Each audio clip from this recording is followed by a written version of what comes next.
ঈসা আলাইহিস সালাম কি থেকে সৃষ্টি? তিনি মাটির বা পানি থেকে সৃষ্টি? আল্লাহ তাআলা কি বলেছেন? ইন্না মাসালা ঈসা ইনদাল্লাহি কামাসালি আদম।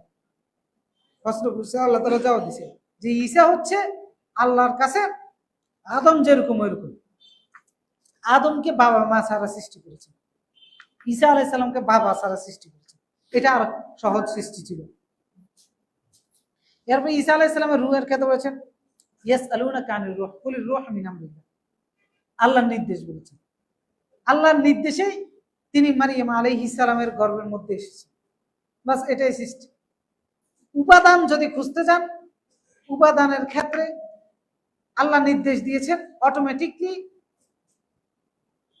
পিতার যে শুক্রাণু লাগে ওই শুক্রাণু ছাড়া মায়ের ডিম্বাণু থেকে আল্লাহ তাআলা ওনাকে তৈরি করেছেন। আল্লাহ তাআলা যে পারেন সবকিছু, এইটা দেখানোর জন্য আল্লাহ তাআলা বলেছেন যে তাকে আমি নিদর্শন বানিয়েছি। যখন মারিয়াম আলাইহিস সালামকে আল্লাহ তাআলা সুসংবাদ দিলেন সন্তান হওয়ার, মারিয়াম আলাইহিস সালাম এই কোশ্চেনটা করেছেন। মারিয়াম আলাইহিস সালাম বলেছে, আন্না ইয়াকুনু লি ওয়ালাদ ওয়া লাম ইয়ামসাসনি বাশার। ফেরেশতা যখন পাঠিয়ে বললেন সন্তান হবে, ছেলে হবে, তখন তিনি বললেন যে কিভাবে আমার সন্তান হবে? ওয়া লাম ইয়ামসাসনি বাশার, আমাকে তো কোনো পুরুষ স্পর্শও করে না। ওয়া লাম আকু বাগিয়া, আমি তো জিনাও করিনি, কিভাবে সন্তান হবে? তখন আল্লাহ তাআলা বললেন, ক্বালা কাযালিক ক্বালা রাব্বুকি ওয়া আলাইয়া হাইয়া, যে আল্লাহর জন্য এটা নরমাল বিষয়। তোমার রব বলেছে হবে, এটা হবে, এটা ওনার জন্য নরমাল বিষয়। ওয়ালিনাজআলাহু আয়াতাল লিন্নাস, সমগ্র মানব জাতির জন্য আমি তাকে নিদর্শন বানাবো।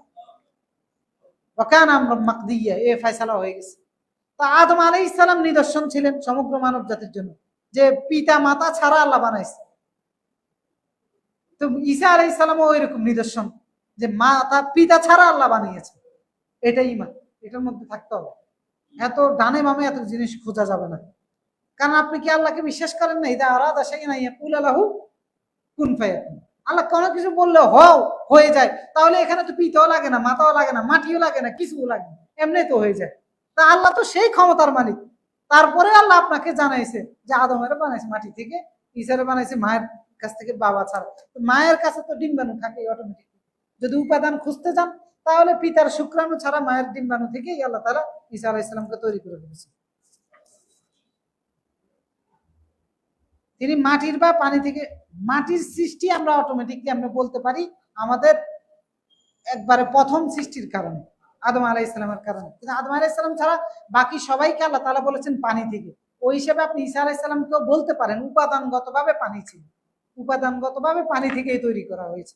মায়ের ডিম্বাণুও এটা পানি, পিতার শুক্রাণুও যেরকম পানি থেকে তৈরি, মায়ের ডিম্বাণুও পানি থেকে তৈরি।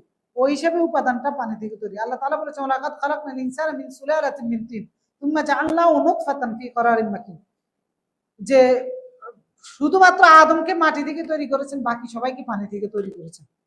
তো সেই হিসাবে ঈসা আলাইহিস সালাম সহ আরো বাকি সবাই পানির থেকে তৈরি।